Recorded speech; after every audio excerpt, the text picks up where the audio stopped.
Hello and welcome to the Dad Whisperer. I'm your host, Dr. Michelle Watson, and I'm so happy that you're joining me here today, especially if you're a dad who wants more tools for your fathering toolbox.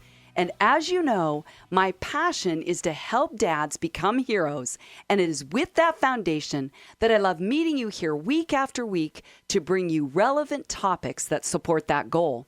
Which leads me to my 3-word template that I use every single week to guide our conversation. On your mark, get set, go. Dads, I want you to picture yourselves standing side by side each other, getting ready to run your fathering race this week. And I'm on the sidelines as your coach, cheering you on and saying, on your mark, get set, go. On your mark is the topic or the theme.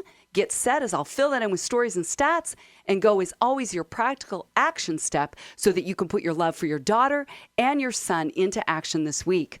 Well, today I have a guest joining me who is going to give you fathers some insight into what it's like to be a daughter whose dad has invited her into big adventures right alongside him.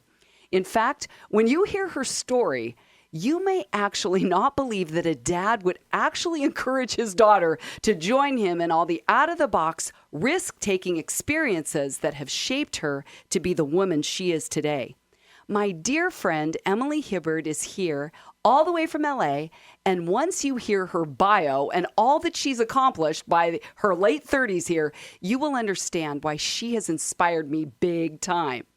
And typically, I don't give you the title of the show before we get into the content, but I'm going to do that now before the bio so that you can track with this crazy cool concept all the way through. Here's the title, the on your mark point for today.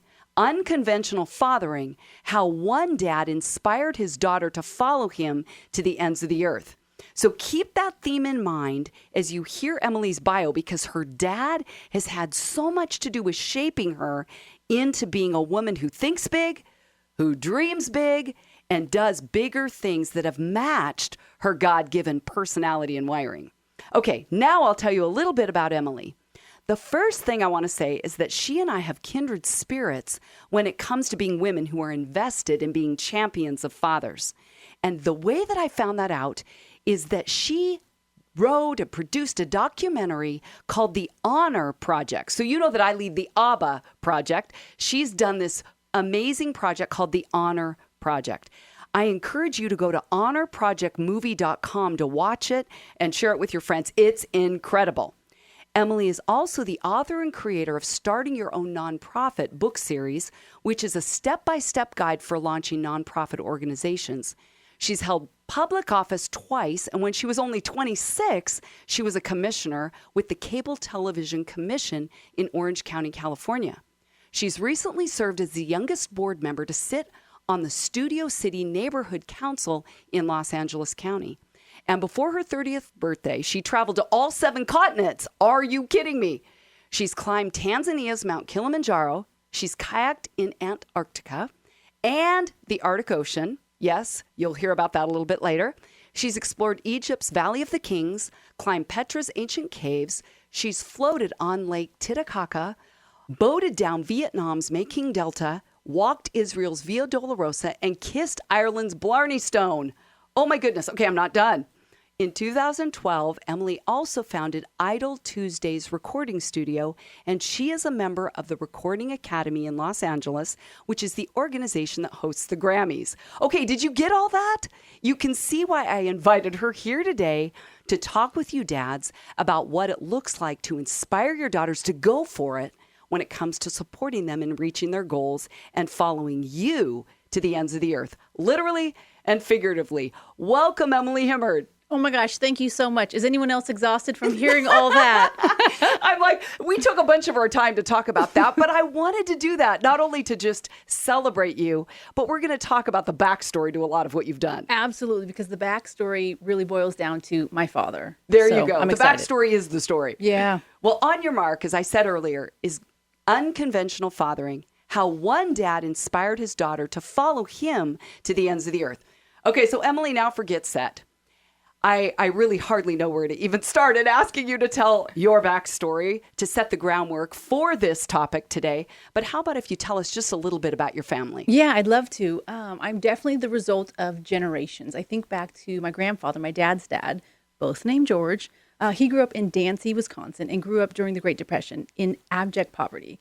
And he said that his local high school was too far away, so he only made it through the 8th grade, which meant that around the time that he was 13, 14 years old, he started riding the rails, as he called it, looking for work as a farmhand. And growing up poor, it was interesting because it never really bothered him. When he would tell us stories about being so poor, he didn't take it personal. His environment, his situation never really impacted who he was. That was his environment, but he didn't really take it so personal. So he thought it was cool. It wasn't positive or negative. It was just a fact. Oh, he thought it was so cool. So he's riding the rails, and he would sleep in these things called hobo camps. And I'm like, Grandpa, what's a hobo camp? And as he's describing it to me, I was like, Grandpa, you were homeless. To which he just laughs and says, well, I had a lot of time to read. So he never considered himself, homeless. But he'd sneak on the freight trains in the middle of the night, and he just loved it. To him, it was a great adventure. It had nothing to do with whether he had money or not. He's a young man. He's a young teenager. And it was a great adventure to him. Well, eventually World War II broke out and he joined the Marines along with his 4 brothers. And when you think about it, the movie Saving Private Ryan was Private Ryan and his 3 brothers. And in my family, it was my grandfather and 4. So there were 5 Hibbard men serving in World War II. He went off to, he served in the South Pacific. So after he returned from war, he decided to move to Los Angeles. He ended up marrying my grandmother and started a small paper tube manufacturing business. A paper tube manufacturing business. Talk about something you never think about. There's this funny stat in our industry that the average American uses 8 paper tubes a day, all without knowing it. There you go. Think about it. Toilet paper tubes, paper towel tubes, wrapping paper tubes, that thing you throw away when you finish your tape. Okay, you go. That's me. That's us. You. Okay, that's you. That's my grandfather. Okay. My dad definitely learned that from my grandfather. And so I think that's how I ended up with I've got this personality. Oh, my goodness. Okay, so you talked a little bit about your grandpa. Now, how about if you tell us a little bit about your dad? Oh, my gosh. Growing up, most people thought that my dad was insane. He has what you might call a unique parenting philosophy. Yes, you've told it to me. That's a good way to put it. He's 69 years old and, still rowdy as ever. So you could imagine when he was in his 50s and 40s what I was growing up with. The guy hunts, he surfs, he scuba dives, shoots. He loves to build machines, read, and see the world. There's nothing that this guy doesn't do. And somehow he had 3 relatively calm, down-to-earth daughters. Okay. Miracle. Yeah, that was a bit Maybe Mama played in here a bit. Oh, my gosh. Absolutely. The apple didn't fall far from the tree, I guess. But he would rather read a stack of books than sit in a 4-walled classroom listening to anyone teach anything. It just, the way that his brain works, he wants to be outside. He wants to learn, on his own. And so that small business that my grandfather started 70 years ago is still going. Wow. And uniquely, most of the machines that we use today are homemade, which growing up was so embarrassing. Right. People bought new machines with, the nice fancy yellow paint. No, our machines had car parts on them. They're from the junkyard. There's like computer parts. It was Junkyard Wars before the television show ever existed. Oh my goodness, that's awesome. But like my grandfather, my dad really never let his circumstances define him. So when our company didn't have the capital to buy new machinery, we ended up at the junkyard. And that's when he's pulling off things. And he was always thinking outside of the box. And growing up, I didn't really realize what I was learning or that I was learning, spending those Saturday afternoons at the junkyard with him or watching him fix things or create things. But looking back, I realized that the art of business isn't about how much money you have. It's about, what you bring to the table. Exactly. And I relate to that. Oh, I love, what a history, a rich history you have with your grandfather and your father. Okay, so speaking of your dad and your business in downtown LA, you have just got to share more of what it was like during those years to grow up with a family business located where it was. Well, South Central Los Angeles is a unique place. Right now, it's gang infested and horrible, but I'm sure that in the 1940s when my grandfather was starting the company, it was not like that, right? You have a bunch of World War II generation guys returning from war, getting married, starting families. So regular suburbia. Well, I guess we stayed in the neighborhood too long. There you go. So in 1968, there were riots that broke out. My dad graduated high school that year, so he was a senior in high school.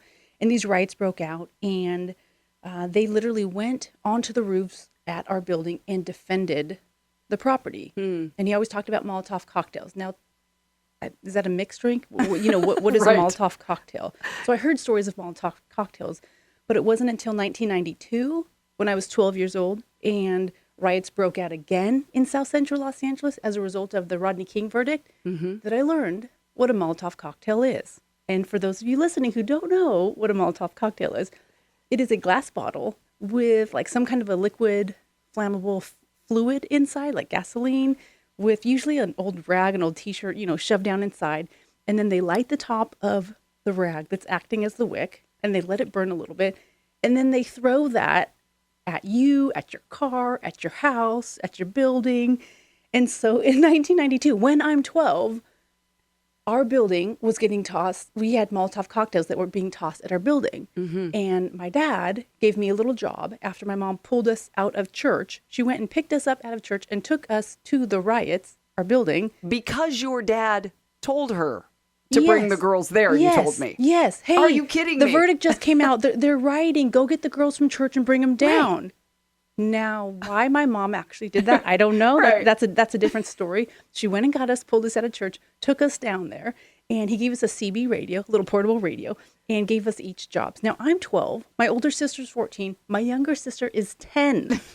Oh my There's goodness. gunshots. And you're in the heart of the riot. Oh, we are in the heart of the riot. We go up on the roof and look around and everything's burning.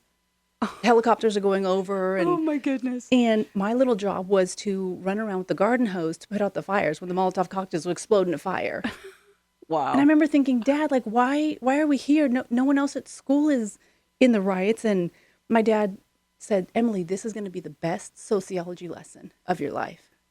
And I kind of scratched my head. I'm 12, right? Like, I don't even know what? I don't even know that word. Exactly. So, oh my goodness. Yes, unique parenting style. You had said that earlier. I think that demonstrates and illustrates what you're talking about. Because seriously, it's almost hard to believe that you lived through all of that. And yet, because we're really looking back at the impact your dad has had on you, is he clearly understood that you would thrive on that kind of adventure. I loved it. I mean, after all, you were a Hibbard. I loved it. I absolutely loved it. It's in the genes. People ask, weren't you afraid? No, not one time did I ever have fear, ever. Bullets were going. The police didn't come to that part of town at that time, and not once did I have any sort of fear. Your dad was there. I thought it was a great adventure too. Okay, there you go. Okay, well, this is a great segue then into talking about you and your sisters. You mentioned one is older, one is younger. You're right in the middle. And all three of you, you've told me, are very different. So how did your dad relate to the three of you in different ways, or did he? There are many sides to George Hibbard. And I think that my sisters and I, because we're so different, we each connect with a different side of my dad. There were certain things that growing up, he had these little mantras that he would tell us. He would say, be on your best behavior, protect yourself at all times, and never be afraid to throw the first punch. And we're like little girls, like we're not punching anybody. Even still, we're in our 30s and he still tells us that one. He would say, you're just as pretty, smart, and capable as everyone else. I love that. Say that again. You're just as pretty, smart, and capable as everyone else. As everyone else. We were enough, is what he was telling us. Yeah. And the third one that we all learned to hate was, I have complete faith in you. And the reason why we hated that last one is because whatever he was about to tell us what to do, we were not, there was no chance of us getting off the hook. Whatever it was. Go mow the lawn. Dad, what? I have complete faith in you. Like, I think some dads are going to take that and run with it. Like, this is how I can get her to do more chores. Like, it should be a good thing, but for us, when he had complete faith in us, we were trapped. And you were all different, you said. Absolutely all three of you. Different. My older sister is one of those high IQ, deep thinker, logical finance types. For fun, she and my dad read Jordan Peterson books and do complex math out to the whatever decimal in their heads and strategize for the next economic downturn. Not me. Nor me. I can appreciate that. Yeah. And my younger sister is one of those, very introverted, deeply empathetic, compassionate types. Her and my dad talk about values and gratitude and the importance of kindness, like connecting, with people. And then there's me. And I guess you would say I'm one of those adventurous, fearless, calculated risk taker types.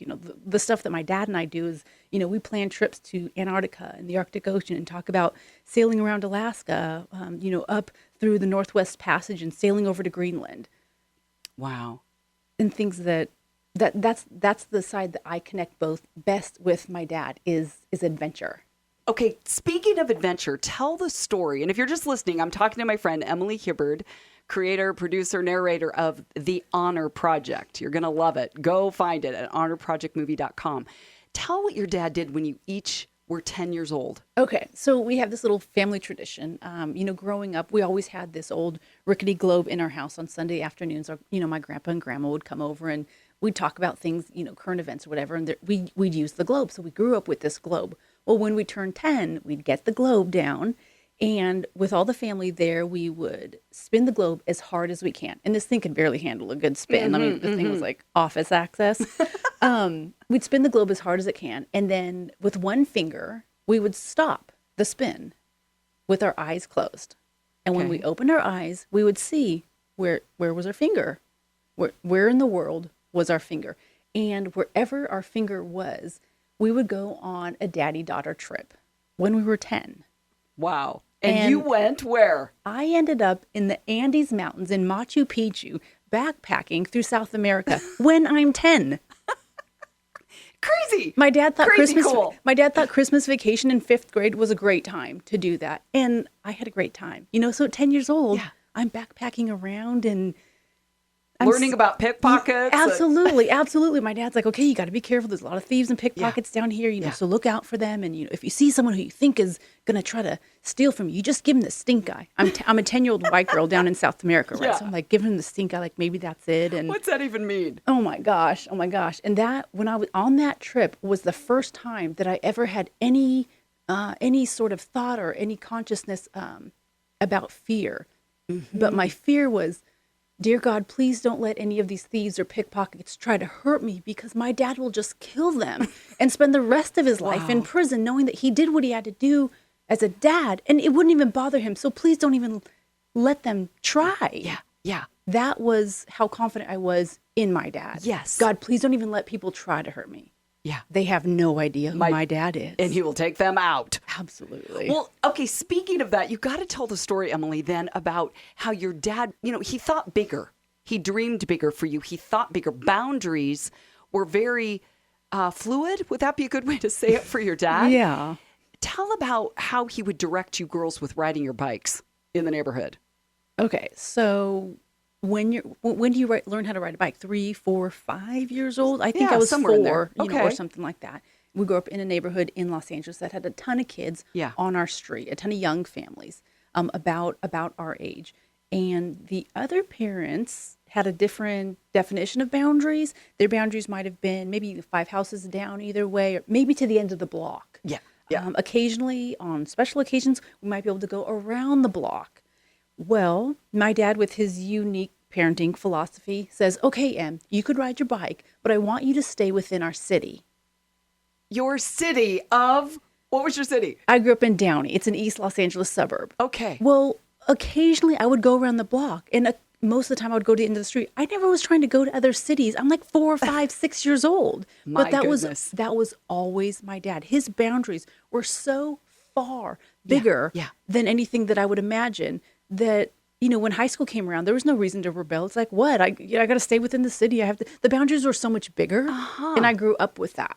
I think how many men listening today will take George Hibbard's directive, and maybe no one's going to think outside the big box like your dad. Because honestly, I do not know any other dad like your dad.